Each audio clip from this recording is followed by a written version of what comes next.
أعوذ بالله السميع العليم من الشيطان الرجيم بسم الله الرحمن الرحيم الحمد لله رب العالمين وبه نستعين وصلى الله على محمد وترتيب الطائرين وعلى الله عليهم أجمعين من الآن إلى قيام يوم الدين آمين رب العالمين بسم الله الرحمن الرحيم اللهم كن لي وليك الحجة ابن الحسن صلواتك عليه وربائه في هذه الساعة وفي كل ساعة وليا ورافد قائد وناصرا ودليلا وعين حتى تسكن وعدك توان وتمتع فيها طويلة برحمتك يا رب العالمين وصلى الله على محمد وعلى الطاهرين. L'intention dans le droit chiite, cinquième partie.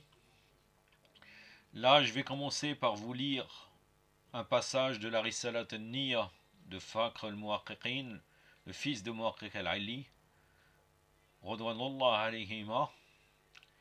Et en fait, le livre L'intention de droit chiite expose en entier la Risalat al-Niyya de Fakhr al-Muhaqqiqin. Mais je ne vous avais pas lu auparavant des passages.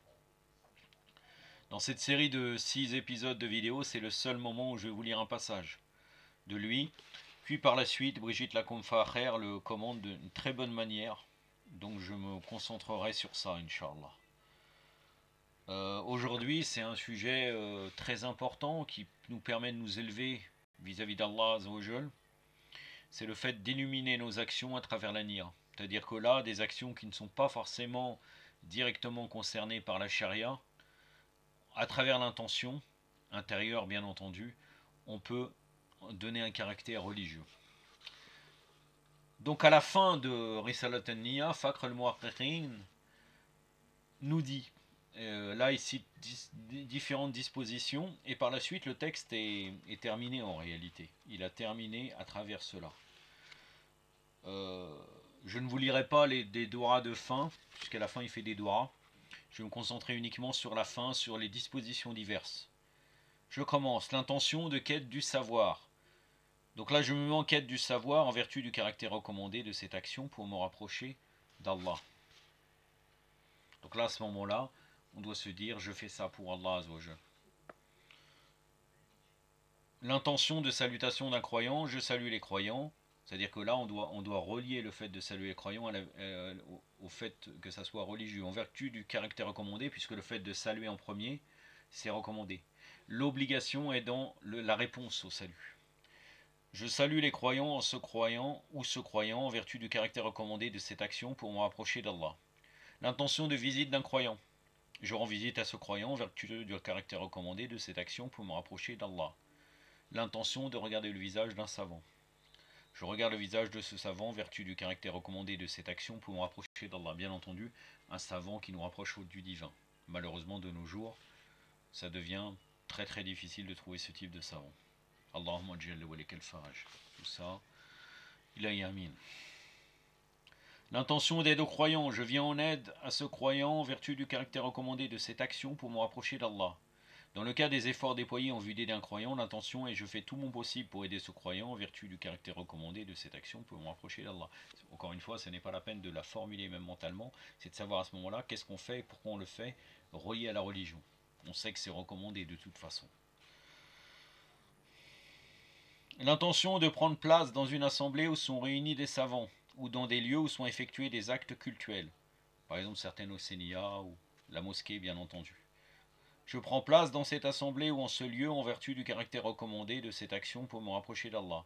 Finalement, il est recommandé de faire passer la totalité des actions comme cela. Par exemple, le simple fait de manger, ou une nourriture permise, de revêtir ses habits, de dormir, d'avoir des rapports intimes avec son épouse ou son esclave au statut d'acte cultuel, soit se fera comme suit. On formera l'intention du caractère recommandé.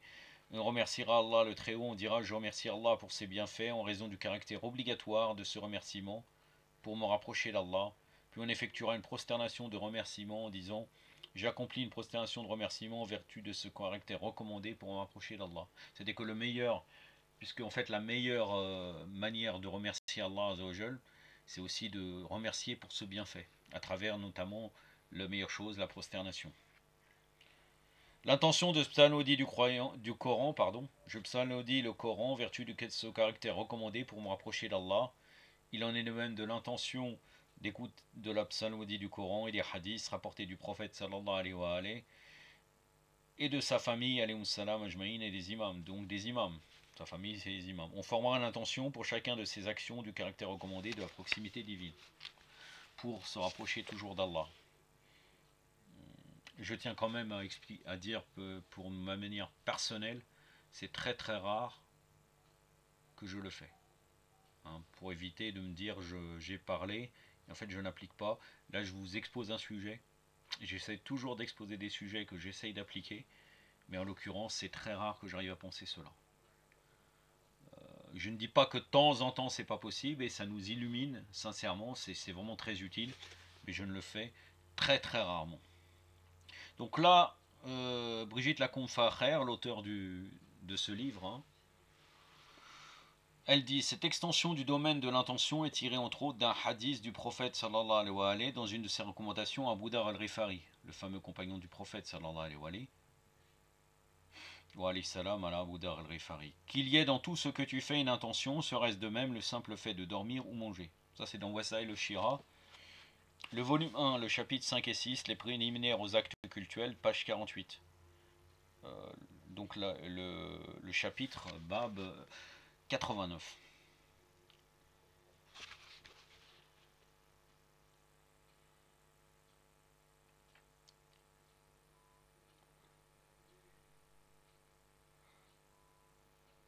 Donc par exemple, comment l'auteur traite cela, ce sujet? Donc là, dans ce que je vous viens de le lire, il commence par citer à titre non exhaustif des exemples concrets d'application de la notion d'intention dans les actions relevant du credo, de la croyance. La quête du savoir, qui doit viser au final la quête de connaissance d'Allah, ce devoir se range principalement dans la théorie de la doctrine, en tant qu'il fait référence à la réflexion personnelle et théorique que tout un chacun doit entreprendre, même si on peut y inclure aussi les autres disciplines. La fréquentation des assemblées où se réunissent des savants et celle des lieux de culte. Ces actions permettent de renforcer la foi, de même que la psalmodie du Coran, l'écoute des textes du hadith, la nécessité de la gratitude, le remerciement, wujub al-shukr, wa shukr ou shukr al-nu'im. Et bien entendu, c'est un caractère obligatoire de remercier, sinon c'est une forme de coffre, de mécréance, on dit. Le caractère obligatoire de la gratitude qui doit exprimer les serviteurs envers les bienfaits divins est considéré par les docteurs de la loi, les fuqaha, comme découlant de l'assertion générale qui semble évidente pour un être humain doué de saine raison, à savoir que tout bienfaiteur a droit à être remercié. Allah étant la suprême bienfaiteur, possède plus que tout autre ce droit. On dit même que celui qui remercie le bienfaiteur, c'est une manière de remercier Allah. C'est-à-dire quelqu'un il vous fait du bien, vous le remerciez, et indirectement vous remerciez Allah, car c'est lui qui a, on pourrait dire, qui a inspiré, qui a, d'une manière générale, même si cette personne ne serait pas musulmane, le fait de le remercier, c'est commencer à Allah, parce que tout bienfait en vérité vient d'Allah, et tout méfait, bien entendu, vient de nous-mêmes. Tout bienfaiteur a droit à être remercié. Allah étant le suprême bienfaiteur, possède plus que tout autre ce droit. Cette assertion émanant de la raison et formulée par les théologiens était reprise par les docteurs de la loi dans leurs recherches usulites. Ils en ont déduit une règle, qaïda shukr al-nu'im, obligation de remercier le bienfaiteur, à partir de laquelle ils font produire des conséquences, notamment le devoir d'obéissance à Allah. En jurisprudence, cette règle se traduit notamment par le caractère obligatoire de l'expression du remerciement, par l'action recommandée de la prosternation à laquelle fait allusion l'auteur. Donc une des meilleures manières de remercier, c'est de faire une prosternation à Allah Azzawajal pour ce bienfait. La prosternation est en effet la manifestation physique, patente, et l'expression symbolique du remerciement et la position, disent les textes, où le serviteur est le plus proche d'Allah. Concernant la prosternation, l'importance, le fait qu'on soit le plus proche d'Allah, vous allez retrouver cela dans El-Kafi, page 483, la hadith numéro 20, et le volume 2, page 98.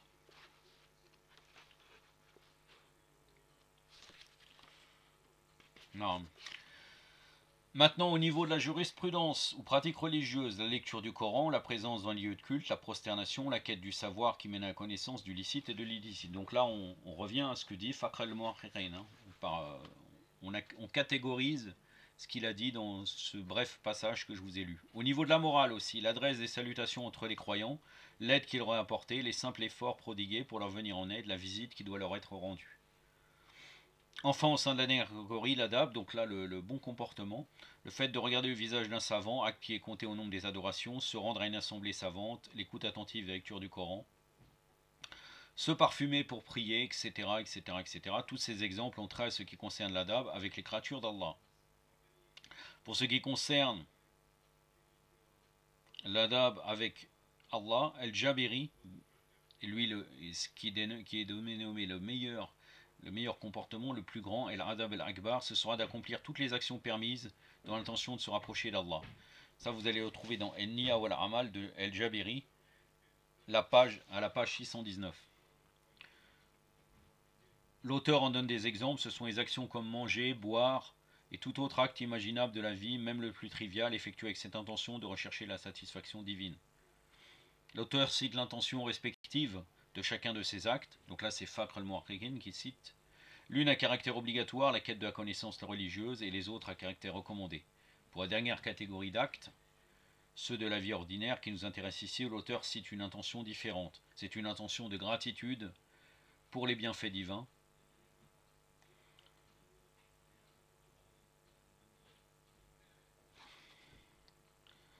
c'est une action de gratitude pour les bienfaits divins. La clause de détermination comportera donc le caractère obligatoire de cette action de remerciement.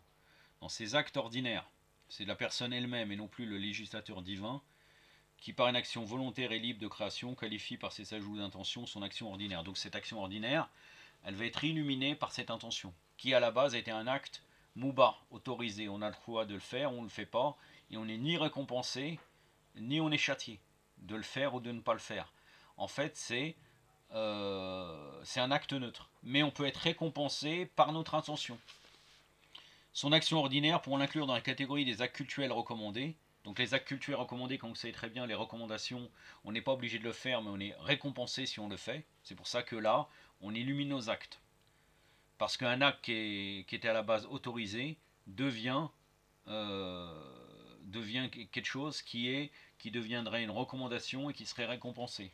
Cette transformation a pour résultat de créer un rapport au monde, aux choses et aux êtres qualitativement supérieurs, en d'autres mots de sacraliser ces rapports, c'est pour ça qu'on parle d'illuminer, j'ai appelé ça illuminer nos actes par l'intention, de sacraliser ces rapports en les intégrant dans une autre dimension d'existence ou sphère divine pour les croyants. L'intention donne ainsi à l'être humain le pouvoir d'orienter ses pensées, ses émotions et ses actes en leur imprimant un cachet divin ou spirituel et de réaliser que toutes les actions, même les plus banales, ont vocation à devenir des actions sacrées. J'en ai terminé avec ce sujet. La prochaine fois, ça sera la conclusion et ça sera comme je ne vous ai pas fait la lecture du livre, ça sera une conclusion générale sur l'ouvrage entier. Donc vous aurez le résumé de l'ouvrage de Fakhr المحققين رضي الله عليه. أكتفي بهذا القدر وصلى الله على سيدنا محمد وأترته الطاهرين والسلام عليكم ورحمة الله.